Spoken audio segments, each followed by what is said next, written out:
আসসালামু আলাইকুম ওরহমতুল্লাহি ওয়াবারাকাতুহু ইন্নাল হামদালিল্লাহ ওয়াশুকরুলিল্লাহ ওয়াসসালাতু ওয়াসসালামু আলা রাসূলিল্লাহ ওয়া আলা আলিহি ওয়া সাহবিহি আজমাইন। স্বাগত জানাচ্ছি একুশে টেলিভিশনের মাহে রমজান শীর্ষক নিয়মিত ইসলামী অনুষ্ঠান হেরার পথে। সাথে আছি আমি ডক্টর মোহাম্মদ আব্দুল মাহমুদ। প্রিয় দর্শক, দূরের কাছে যে যেখান থেকে বসে এই মুহূর্তে আমাদের এই ইসলামী অনুষ্ঠানটি দেখছেন, সকলকে প্রাণবন্ত অনিমেষ শুভেচ্ছা ও শানিত অভিনন্দন জানাচ্ছি। আশা করছি সবাই ভালো আছেন, সুস্থ আছেন। আমাদের এই পর্বে আলোচনার আলোচ্য বিষয় হচ্ছে নাজাতের উপায় তাওবা ও ইস্তেগফার। এই বিষয়ের উপর আলোচনা করবার জন্য স্টুডিওতে আমন্ত্রিত অতিথি হয়ে উপস্থিত হয়েছেন প্রথিতযশা ইসলামী চিন্তাবিদ, ইসলামিক স্কলার, লেখক, গবেষক, চট্টগ্রাম জামিয়া আহমদিয়া সুন্নিয়া কামিল এম.এ মাদ্রাসার সম্মানিত মুহাদ্দিস ডক্টর মোহাম্মদ নাসিরউদ্দিন। মহান আল্লাহ তাআলা আমাদেরকে পৃথিবীতে পাঠিয়েছেন ইবাদতের জন্য। বিসমিল্লাহির রহমানির রহিম। ওমা খালাকতুল জিন্না ওয়াল ইনসা ইল্লা লিয়াবুদুন। এখানে যে ইনসান আছে, ইনসান শব্দের দুটো অর্থ আছে। একটি অর্থ হচ্ছে উনসিয়ত তথা প্রীতি, ভালোবাসা, মহাব্বত। আরেকটি অর্থ হচ্ছে নিসিয়ান, ভুলে যাওয়া। মানুষের মধ্যে ভুল হবে, কিন্তু আল্লাহ তাআলা আমাদেরকে প্রথমে রুহের জগতে রেখেছেন। সেখান থেকে মাতৃগর্ভে এসেছি, মাতৃগর্ভ থেকে এই ধরনীতে এসেছি। এখান থেকে কুল্লু নাফসিন যায়েকাতুল মউত, কবরে যাব। কবর পরে হাসর হবে, কিয়ামত হবে, ফুলসিরাত হবে, হিসাব নিকাশ হবে, মিজান হবে। কিন্তু আসল ঠিকানা, আসল স্থান হচ্ছে অনাদি অনন্তকালের সুখ, শান্তি, সমৃদ্ধির স্থান জান্নাত। আল্লাহ তাআলা জান্নাতে যাওয়ার জন্য ঈমানদার মুমিন বান্দাবান্দিকে পৃথিবীতে পাঠিয়েছেন।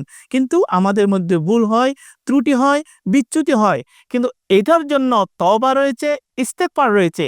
সে তওবা ইস্তেগফারের মোক্ষম সময় হচ্ছে এই রমজান মাস। তা আজকের বিষয়ের উপর আপনি বিস্তারিত আলোচনা করুন। ধন্যবাদ। চমৎকার একটা বিষয় আপনি অবতারণা করেছেন।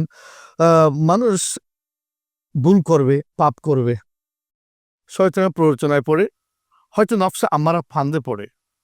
এই পাপ করে কিন্তু অপরাধ নয়। অপরাধ হলো পাপ করে তওবা না করা, লজ্জিত না হওয়া। শুরুতে আপনি বলবেন তওবা এবং ইস্তেগফারের অর্থটি বলুন। তওবা শব্দটা সুন্দর প্রশ্ন করেছেন। তওবা শব্দ অর্থ হচ্ছে ফিরে আসা আর রুজু। যেমন নাকি হযরত রাইসুল মুফাসসিরিন হযরত আব্দুল ইবনে আব্বাস বলেন, আত-তাওবা আন-নাদামা, অর্থাৎ তওবা হলো লজ্জিত হওয়া। তওবা অর্থই হলো নিজেকে লজ্জিত করা আল্লাহর কাছে, লজ্জিত হয়ে অনুশোচনা বোধ করে আল্লাহর কাছে ক্ষমা চাওয়া। ক্ষমা চাওয়া। আমি শাব্দিক অর্থটাই বলছিলাম আব্দুল ইবনে আব্বাসের রেফারেন্স দিয়ে। অন্য জায়গায় বলা হয়েছে তাসকিয়াতুন নফস আনিদ দাম, অর্থাৎ পাপ থেকে নিজের কল্পকে পিউরিফাই করা, পরিষ্কার করা। এটা হচ্ছে তওবা। আর ইস্তেগফার শব্দ অর্থ হচ্ছে বাবে ইস্তেফআল মাসদার, এর অর্থ হচ্ছে তলবুল মাগফিরা, ক্ষমা প্রার্থনা করা, আল্লাহর কাছে ক্ষমা চাওয়া। আল্লাহ পাক রব্বুল কোরআন বারবার বলেছেন, ওয়াস্তাগফিরু রাব্বাকুম, তোমরা তোমাদের রবের কাছে ক্ষমা চাও, সুম্মা তুবু ইলাই, তার কাছে তোমরা ফিরে যাও। ইন্না রাব্বি রহিমুন ওয়াদুদ, নিশ্চয় আমার রব অতি দয়ালু, অতি করুণাময়, প্রেমময়। ইন্নাহুল গফুরুল ওয়াদুদ, আল্লাহ মহাক্ষমাশীল, মহাপ্রেমময় বান্দার প্রতি। আল্লাহ পাক রব্বুল আলামিন বান্দাকে বারবার বলেন, তোমরা আমার কাছে আসো। তোমরা পাপ করেছো, অন্যায় করেছো, এই জন্য তোমরা আমার রহমত থেকে তোমরা নিরাশ হইও না। লা তাকনাতু মিন রাহমাতিল্লাহ, নিরাশ হইও না, তোমরা আমার কাছে আসো। তোমরা আমার দিকে যদি এক বিগত আসো, আমার তোমার দিকে এক হাত যাব। আর যদি এক হাত আসো, আমি এক বাস এগিয়ে যাব। আর যদি তুমি এক বাস এগিয়ে যাও, আমি তোমাকে রিসিভ করার জন্য হামাগুড়ি দিয়ে যাব। আমি হাদিসে কুদসির অনুবাদ করেছি আপনার সামনে। আল্লাহু আকবার। আল্লাহ পাক রব্বুল আলামিন সারাদিন নিজের এই কুদরতের হাতটি প্রসারিত করে রাখেন। কেউ যদি রাত্রে পাপ করে, গুনাহ করে, অন্যায় করে, দিনের বেলায় যেন আল্লাহর কাছে ক্ষমা নিয়ে নিতে পারে। আবার সারা রাত এই ক্ষমার হাতটি, কুদরতের ক্ষমার হাতটি প্রসারিত করে রাখেন। কেউ যদি দিনের বেলায় অন্যায় করে, পাপ করে, গুনাহ করে, রাতের বেলায় যেন চোখের পানি পেড়ে আল্লাহর কাছে ক্ষমা প্রার্থনা করে। তাই আল্লাহ পাক রব্বুল আলামিন কোরআনে বলেছে, ওয়াস্তাগফিরু রাব্বাকুম, এবং অন্যায়তে বলেছে ওয়াতুবু ইলাল্লাহি জামিআ আইয়ুহাল মুমিনুন। আইয়ুহাল মুমিনুন খুব আদর করে রেখেছেন, এই মুমিনেরা তোমরা সবাই সঙ্গে আমার কাছে তওবা করো, আসো, ফিরে আসো। আমার কাছে চাও, তোমরা ডাকতে দেরি, সাড়া দিতে দেরি হবে না। অন্য আয়াতে বলা হচ্ছে ফাইন করিবুন উজিবু দাওয়াত দাঈ ইযা দাআনি। আল্লাহু আকবার। যত বড় গুনাহগার হোক না কেন, গুনাহ করতে করতে করতে কেউ যদি আকাশ চুম্বি করে ফেলে, সুম্মা ইস্তাগফারতানি ওয়ালাউ বালাগাত যুনুবুকা আনানা সামা সুম্মা ইস্তাগফারতানি। হাদিসে কুদসি, এ বান্দা, তুমি গুনাহ করতে করতে তোমার গুনাহ আকাশ চুম্বি হয়ে যায়, এরপরে যদি তুমি তোমার লজ্জিত হয়ে চোখের পানি ফেলে অনুশোচনা করে এবং ভবিষ্যতে করবে না মর্মে এই পাবে, লিপ্ত হবে না মর্মে অঙ্গীকারবদ্ধ হয়ে আমার কাছে যদি তুমি ক্ষমা চাও, তাহলে আমি এই পুরো পৃথিবীটা পুণ্যতে ভরে দিই, পুণ্য দিয়ে ভরে দেব। আল্লাহু আকবার। বিশেষ করে আপনি যে ইস্তেগফার বলেছেন, এমন একটা ইস্তেগফার আছে, قال رسول الله صلى الله عليه وسلم قال أستغفر الله الذي لا إله إلا هو الحي القيوم وأتوب إليه। এই ইস্তেগফারটা যদি কেউ 3 বার দৈনিক পড়ে, ওই বান্দার গুনাহ যদি ওই সাগরের ফেনার মতো অসংখ্য হয়, বালির রাশির মতো অসংখ্য হয়, গাছের পাতার মতো অসংখ্য হয়, দুনিয়ার দিন সৃষ্টির মতো অসংখ্য হয়, আল্লাহ পাক রব্বুল আলামিন তার গফরাল্লাহু যুনুবাহু জামিআ, আল্লাহ তার সকল পাপ ক্ষমা করে দেবে। মনে করুন আমি একটা ফাইল তৈরি করছি, ওয়ার্ড ফাইল, দিনের পর দিন, মাসের পর মাস, বছর, আমি লিখলাম বিশাল 1000, 2000, 5000 পেজ গুলো, কন্ট্রোল দিয়ে ব্লক করে ডিলিট বাটন যদি আমি টিপ দেই, কয় ঘন্টা লাগবে, কয় মিনিট লাগবে, 1 সেকেন্ডও লাগবে না, মুহূর্তেই পুরো ফাইল ডিলিট হয়ে যাবে। যে বান্দা এই নফস আমার ফান্দে পড়ে, শয়তানের প্ররোচনায় পড়ে, বা বন্ধু বান্ধবীদের পাল্লাই পড়ে, গুনাহ সাগর ভাসতে থাকে, গুনার ডুবে যায়, সে যদি একটু লজ্জিত হয়, তওবাই নাসুহা করে, তুবু ইল্লাহি তাওবাতান নাসুহা, লজ্জিত হয়ে 1 ফোঁটা চোখের পানি ফেলে, আল্লাহু আকবার, পুরা যেভাবে ডিলিট বাটনে টিপ দিলে পুরো ফাইল মুহূর্তে ডিলিট হয়ে যায়, তার জীবনে আল্লাহ তাআলার কাছে সবচেয়ে বেশি প্রিয় হচ্ছে বান্দার চোখের পানি। চোখের পানি। অবশ্যই কিয়ামত জাহান্নামের আগুন কোনো পানি দিয়ে নিবানো যাবে না, বান্দার চোখের পানি সেটি দিয়ে ওয়াফাদাত আইনাহু, হাদিসে এভাবে নিবারণ হবে। আল্লাহু আকবার। এক বান্দা ইন্তেকালের পূর্বে ছেলে মেয়েদেরকে ডাকলেন, ডেকে ওসিয়ত করলেন, বাবারে, আমি এমন পাপী, ইন্তেকাল করলে নিশ্চিত আমি জাহান্নামে যাব, এই জাহান্নামের আগুনের তাপ আমি সহ্য করতে পারবো না, তোমরা একটা কাজ করবে, আমি যখন মারা যাব তোমরা আমাকে পুড়িয়ে ফেলবে, ছাই বানিয়ে নিবে, সে ছাইগুলো সাগরে ভাসিয়ে দিবে, আকাশে উড়িয়ে দিবে, বাস। অর্থাৎ তিনি দুনিয়াতে থাকতে শাস্তি পেতে চায় সেরকম। অর্থাৎ জাহান্নামের আগুন হচ্ছে এটা কঠিন, অনেক কঠিন, ওই জন্য দুনিয়ার থেকে আমাকে শাস্তিটা দিয়ে দাও, যেহেতু আমাকে তো জাহান্নামে যেতেই হবে। বাস, বাবার ওসিয়তে এই ছেলেরা তাই করলো। কিন্তু মহান আল্লাহ রাব্বুল আলামিন, ইন্নাল্লাহা আলা কুল্লি শাইইন কাদির, তিনি ফেরেশতাকে আদেশ দিলেন, যাও তার এই বিন্দু বিন্দু এই ছাইগুলো যেখানে যেখানে ছড়িয়ে ছিটিয়ে আছে সবগুলো এক জায়গায় করো। এক জায়গায় করা হলো, কুন ফায়াকুন, বলার সাথে আবার জীবিত হয়ে গেল। ওয়া হুয়া ইউবদি ওয়া ইউঈদ, তিনি প্রথমে সৃষ্টি করেছিলেন, আবার করবে, বরং প্রথমবার প্রথমবার সে যে সহজ। আল্লাহু আকবার। তখন আল্লাহর সামনে দাঁড়িয়ে সেই বান্দা দাঁড়িয়ে থাকবে, আল্লাহ প্রশ্ন করবেন, এই বান্দা তুমি এত তামাশা কেন করতে, এই সমস্ত কার্যক্রম করার জন্য কেন তোমার ছেলেদেরকে আদেশ দিলা? শুধু একটা শব্দ বলো, বিল-মখাফতি, খোদা, তুমি খোদাকে ভয় করে, আল্লাহ তোমাকে ভয় করে আমি এই কাজটা করেছি, এই উপদেশটাই দিয়েছি, শুধু এই কথাটা বলবে, আল্লাহ পাক রব্বুল আলামিনের রহমতের সাগরে ঢেউ চলে এসে আল্লাহ বলে, যাও তোমার জীবনে সমস্ত মাফ করে দিলাম, তোমাকে জান্নাত। প্রিয় দর্শক, সময় হলো বিজ্ঞাপন বিরতিতে যাবার, ততক্ষণ সাথেই থাকুন।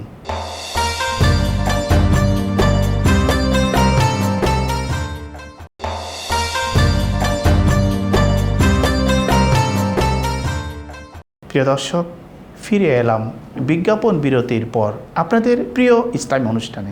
যে কোরআনে পাকে আছে তুবু ইলাল্লাহি তাওবাতান নাসুহা, তাওবাতান নাসুহা, তওবায়ে নাসুহা একটি শব্দ আছে, এটি নিয়ে একটু বিস্তারিত বলুন। গরুর উলান থেকে দুধ দোহন করি, সেই দুধটি দ্বিতীয়বার ও উলানে ফিরিয়ে দেওয়া, ঢুকিয়ে দেওয়া আদৌ কি সম্ভব? কখনো সম্ভব না। যেভাবে এই দুধ উলানের মধ্যে দ্বিতীয়বার ফিরিয়ে দেওয়া সম্ভব না, তো দ্রুত আমি যে তওবা করব, যে পাপ থেকে আমি তওবা করছি, সে পাপের দ্বিতীয়বার ফিরিয়ে দেওয়া সম্ভব না। এটার নাম হচ্ছে তাওবায়ে নাসুহা। অঙ্গীকারবদ্ধ হওয়া যে অতীতে পাপ করেছে যে লজ্জিত হওয়া এবং ভবিষ্যতে এই পাপে ফিরিয়ে দেওয়া, অর্থাৎ আর যেন সেই পাপের দিকে না যাওয়া হয়, করা না হয়। না হয় সেটার জন্য অঙ্গীকারবদ্ধ হওয়া। কার সাথে? আল্লাহর সাথে। এটার নাম হচ্ছে তাওবায়ে নাসুহা। মানে আর জীবনে করব না, আমাদের আর কখনো করব না, এভাবে দু চোখের পানি ছেড়ে দিয়ে আল্লাহর কাছে ক্ষমা চাওয়া, এটির নাম হচ্ছে তওবায়ে নাসুহা। তাওবায়ে নাসুহা। আমাদের প্যারা নবী সাল্লাল্লাহু আলাইহি ওয়াসাল্লাম নিষ্পাপ। শুধু আমাদের নবী না, সকল নবী, আল আম্বিয়া মাসুমুন মিনাল খাতাই ওয়ান নিসিয়ান। তারা সকল পাপ থেকে তারা মাসুম। এতদের পরেও নবীজি বলেন ইন্নী লা আস্তাগফিরুল্লাহ ফিল ইয়াউমি আকসারা মিন ৭০ মাররা। আমি দৈনিক ৭০ বারে অধিক আল্লাহর কাছে ইস্তেগফার করি। দৈনিক আরেক হাদিস আছে মিআতা মাররা, আমি নবী আল্লাহর কাছে দৈনিক ১০০ বার ইস্তেগফার করি, অথচ নবীজি নিষ্পাপ। কেন? এটা দুইটি কারণ হতে পারে। একটি কারণ হলো নিজের গুনাহগার উম্মতের জন্য আল্লাহর কাছে ক্ষমা চাওয়া। কোরআন শরীফের মধ্যে আছে ওয়াস্তাগফির লিযামবিকা আর লিযামবি উম্মতিকা। এখানে উম্মত একটা শব্দ মাহজুব আছে। আপনার উম্মতের গুনাহ আপনি আল্লাহর কাছে ক্ষমা চান, নবীর গুনাহ না। আমার নবী তো নিষ্পাপ। আল্লাহু আকবার। ইস্তেগফার এটা অনেক গুরুত্বপূর্ণ একটি বিষয়, একটা সিক্রেট বিষয়। আমি আপনার মাধ্যমে দর্শক শ্রোতাদেরকে জানাতে চাই, আমি রাত দিন মহান আল্লাহর কাছে প্রার্থনা করি, দোয়া করি। সেই দোয়া কবুল হওয়ার জন্য যেটা গুরুত্বপূর্ণ বিষয় সেটা হচ্ছে ইস্তেগফার। যে বেশি ইস্তেগফার করবে আল্লাহর কাছে, তার রিজিকের দরজা খুলে যাবে, তার প্রার্থনা আল্লাহ দ্রুত কবুল করবেন। মুস্তাজাবুদ দাওয়াত এর মাকাম তিনি পাবেন। মুস্তাজাবুদ দাওয়াত, আল্লাহু আকবার। এটা ছোটখাটো বিষয় না। অর্থাৎ দোয়া করলে কবুল, দোয়া করলে কবুল কখন? যে ব্যক্তি ইস্তেগফার বেশি করে, তার দোয়া আল্লাহর দরবার দ্রুত কবুল হয়। এমন কোনো দোয়া নেই ইস্তেগফার করলে কবুল হয় না। হযরতে আপনি জানেন হাম্বলি মাযহাবের প্রতিষ্ঠাতা ইমাম আহমদ হাম্বল রাহমাতুল্লাহি আলাইহি, তিনি প্রায় ১২ লক্ষ হাদিসের পণ্ডিত ছিলেন, ১২.৫ লক্ষ হাদিসের পণ্ডিত। জগৎ বিখ্যাত মুহাদ্দিস ছিলেন। ওনার ৩০,০০০ হাদিস, ওনার সন্তান আব্দুল্লাহ ১০,০০০, টোটাল ৪০,০০০ হাদিস দিয়ে মুসনাদ আহমদ হাম্বল বিশাল হাদিস ভান্ডার। তার একটা চমৎকার একটা ঘটনা আছে ইস্তেগফার নিয়ে। তিনি এই ইলম হাদিসের প্রচার প্রসারের জন্য, জ্ঞান অর্জন করার জন্য প্রায় ৩০টির অধিক দেশ সফর করেছেন। তো এক সফরের মধ্যে তিনি তার ঘটনা এমন ভাবে আছে, সন্ধ্যা হয়ে গেল, তখন শীতকাল, তিনি মসজিদে ঢুকে পড়লেন, আর লাগেজ টাগেজ নিয়ে এসে নামাজ পড়লেন। নামাজ পড়ার পরে তিনি বললেন যে বাহিরেতে ঠান্ডা, আমি রাতে এখানে মসজিদে কাটিয়ে দিই। কিন্তু যারা মসজিদের দায়িত্ববান আছে তারা তাকে চিনলেন না, তার সম্পর্কে জানেন না, তাকে মসজিদ থেকে বের করে দিলেন। আমি বারান্দায় থাকি, না বারান্দায় থাকতে পারবেন না, বের হয়ে। তাই তিনি দেখতে পেলেন রাস্তার ওই পারে একটা হোটেল আছে, চুলার মধ্যে আগুন জ্বলছে, এক রুটি তৈরি করছে। তিনি যখন আগুন আছে, আমি আগুনের পাশে আমার জায়নামাজটা বসাই, আমি এখানে কিতাবও পড়তে পারবো, আগুনের তাপও পাবো, এক কাজে দুই কাজ হবে। তাই সেখানে গিয়ে বসে পড়লেন। অনুমতি নিয়ে সেখানে বসলেন, নামাজ দোয়া পড়তেছেন, কিতাব মোতালা করতেছেন, রাত যাচ্ছে, গভীর হচ্ছে, কিন্তু একটা জিনিস লক্ষ্য করলেন তিনি, যিনি রুটি তৈরি করছে বাবুর্চি, তিনি খামির তৈরি করছেন, ইস্তেগফার পড়ছেন, রুটি তৈরি করছেন, ইস্তেগফার পড়ছেন, রুটি সেকছেন, গরম করছেন, ইস্তেগফার পড়ছেন, বিক্রি করতেছেন, ইস্তেগফার করছেন, অর্থাৎ ইস্তেগফারটি ওনার কন্টিনিউ। কন্টিনিউ চলছে, মুখ বন্ধ হয় না। আহমদ হাম্বল কিছু করে জিজ্ঞেস করলেন, আপনি যদি কিছু মনে না করেন আপনাকে একটা প্রশ্ন করি, বলুন, আপনি যে সদা সর্বদা ইস্তেগফার করতেই আছেন, এর বিনিময়ে আপনি কি পেয়েছেন? তখন ওই বাবুর্চি বলে, আমি কি পাইনি? সবকিছু পেয়েছে। আমি যা বলি তা আল্লাহ কবুল করে। সুবহানাল্লাহ। আল্লাহ আমাকে মুস্তাজাব দাওয়াত বানিয়ে দিয়েছেন, মুস্তাজাব দাওয়াতের মাকাম দিয়েছেন। আমি যা দোয়া করেছি জীবনে একটাও ফেরত হয় নাই, কিন্তু একটা দোয়া কবুল করে নাই, সব দোয়া কবুল হয়েছে। সেইটা কোন দোয়া আমি জানতে পারি? আহমদ হাম্বল বলেন। ওই বাবুর্চি বলে যে সেই দোয়াটি হলো, আমি শুনেছি এই সময়ের মধ্যে একজন জগৎ বিখ্যাত ইমামুল হাদিস আছে। নবীজি বলেছেন একজন আলেম, হক্কানি রব্বানি আলেমের সাথে সাক্ষাৎ করা, জিয়ারত করা মানে নবীর সাথে সাক্ষাৎ করা। আল উলামা ওয়ারাসাতুল আম্বিয়া। আম্বিয়া মান যারাল উলামা ফাকাদ যারানি, যে আলেমুল ওলামাদের সাথে জিয়ারত করলো সে আমার সাথে জিয়ারত করলো। আয় হায়, ওমান জালাসাল উলামা ফাকাদ জালাসানি, ওমান জালাসানি ফাকাদ জালাস ফাকাদ জালাসা রব্বি। আমি একটু সেই জগৎ বিখ্যাত আলেমের জিয়ারত করতে চাই, ওনার দিদার পেতে চাই। নবীজি বলেছেন, হাদিস শরীফে শুনেছি, আন-নজরু ইলাল কাবা ইবাদা, আন-নজরু ইলা ওয়াজহিল আলেম ইবাদা। হক্কানি রব্বানি আলেমের চেহারা দেখলেই ইবাদত। আমি ওই আলেমের, ওই ইমামের দিদার জন্য আমি আল্লাহর কাছে দোয়া করেছি, এই দোয়াটা আল্লাহ কবুল করেনি। তখন আহমদ হাম্বল মিষ্টি হাসি দিয়ে বললেন, আল্লাহ সেই দোয়াটাও কবুল করেছেন, আমাকে ওই মসজিদ থেকে বের করে তোমার কাছে পাঠিয়ে দিয়েছেন, তোমার দোকানে। আমি হলাম সেই বর্তমান সময়ের ইমামুল হাদিস ফিদ্দুনিয়া আহমদ হাম্বল। মুহতারাম, চমৎকার বলেছেন। আমরা অনুষ্ঠানের শেষে চলে আসছি। আজকের যে আমাদের বিষয় হচ্ছে নাজাত তথা মুক্তির উপায়, তাওবা, ইস্তেগফার। রমাদান, ইস্তেগফার, তাওবা। রমাদান আল্লাহ রব্বুল আলামিনের কাছে খুব প্রিয় একটি মাস। আল্লাহর বান্দা বান্দিকে গুনাহ থেকে ফুত পবিত্র করবার জন্য এই মাস আল্লাহ তাআলা আমাদেরকে দিয়েছেন রহমত, মাগফিরাত, নাজাতের মাস। আরেকটির সাথে একটি নিবিড় সম্পর্ক আছে, তাওবা, ইস্তেগফার, রমাদান। সর্বশেষ আপনার বক্তব্যটুকু দর্শক শ্রোতার উদ্দেশ্যে উপস্থাপন আমি বলবো, এই সুযোগ হারাতে নেই। আমরা যখনই উঠবো তখন ইস্তেগফার আমাদের থাকবে, দুরূদ শরীফ থাকবে, সকাল সন্ধ্যায় আল্লাহর কাছে আমরা ইস্তেগফার করতে থাকবো। কন্টিনিউ হয়, শুধু এই মাস না, এই মাস না, সারা জীবন ইস্তেগফার তো অবশ্যই কন্টিনিউ থাকে, অবশ্যই থাকে, আমাদের জবানে যেন জারি থাকে। জারি থাকে, সদা সর্বদা যেন মহান আল্লাহর কাছে আমরা ক্ষমা প্রার্থনা করি। মহান আল্লাহ মহান ক্ষমাশীল। আল্লাহ অধিক খুশি হন কোনো বান্দা যদি তওবা করে। আল্লাহ নবীজি বলেছে, আত্তাই মানে জাম্বে কামাল্লা জাম্বালা, কেউ যদি গুনাহ থেকে তওবা করে সে এমন ব্যক্তি যেন তার কোনো পাপই নেই। আল্লাহ পাক রব্বুল আলামিন আমাদেরকে ইস্তেগফারের মাধ্যমে মুস্তাজাব দাওয়াতের মাকাম অর্জন করার তৌফিক দান করুন। আপনাকে আবারও ধন্যবাদ, মোবারকবাদ, কৃতজ্ঞতা প্রকাশ করছি। প্রিয় দর্শক, আমরা চমৎকার আলোচনা শুনেছি। রহমত, মাগফিরাত, নাজাতের মাস আল্লাহ তাআলা আমাদেরকে দিয়েছেন নাজাত তথা মুক্তির জন্য। দয়া পরবশ হয়ে আল্লাহ তাআলা ক্ষমা দিয়ে এবং জাহান্নাম থেকে মুক্তি দেবার জন্য এই পবিত্র মহিমান্বিত মাস আল্লাহ তাআলা আমাদেরকে দিয়েছেন।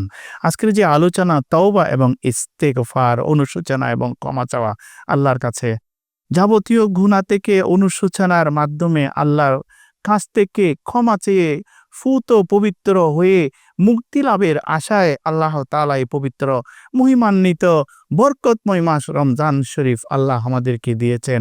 সুপ্রিয় দর্শক, এতক্ষণ পর্যন্ত যারা আমাদের সাথে ছিলেন, আমাদের অনুষ্ঠান দেখছিলেন, যে আজকের আলোচনা থেকে এটি শুনবো, আমরা সর্বদা তওবা করব আল্লাহর কাছে। তওবা অনুশোচনা করে মাপ চাইব এবং ইস্তেগফার যেন আমাদের জবানে জারি থাকে এই প্রত্যাশা করছি।